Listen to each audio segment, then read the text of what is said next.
હું મારો ભાઈબંધ બે નીકળી ગયા ગાડી લઈને જવાનું હતું વલભીપુર સગાઈમાં. હેલો મિત્રો, તો સ્વાગત છે તમારું અમારા નવા એક મિની વ્લોગમાં. તો હું મારો ભાઈબંધ બે નીકળી ગયા રોડે ને આજ તમારા બધાના સાથ અને સપોર્ટથી ફાટક ખુલ્લું હતું.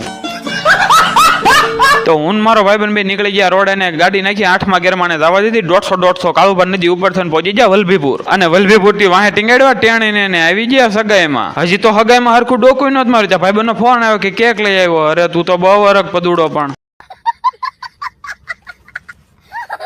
પછી નીકળી ગયા વલભીપુરની ગલીઓમાંથી વલભીપુર તાલુકાની સરકારી બેકરીમાં. સરકારી બેકરીમાં આવીને મફતના 800 કેકમાંથી એક કેક પાસ કરીને ખાઈ લીધા મફતમાં 4 સમોસા. બીજી બાજુ સરકારી કર્મચારીએ કરી દીધું કેકનું એડિટિંગ ચાલુ. અને કેક લઈને આવ્યા ત્યાં તો વરાદાને ઘેરી લીધો. વરાદાને બેહારો ઘડીક આરામદાયક ખુરશીમાં ને બધા શિખામણ આપે કે આ ધંધા ન કરે. અરે તમારી જાતના ખદડાવ.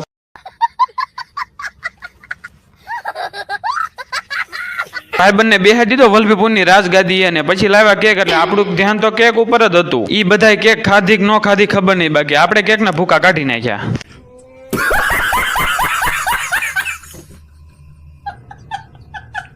પછી ટાઢા સૈયા હાવ મફતમાં આપી દીધા આશીર્વાદ. પછી આવી ગયા જમવા અને જમીન તરત કાળા તડકાના નીકળી ગયા ઘર બાજુ. તો મિત્રો આ વ્લોગ અહીં સુધી રાખવી છે. બાકી સીતારામને જય માતાજી. મળ્યા પછીના વ્લોગમાં.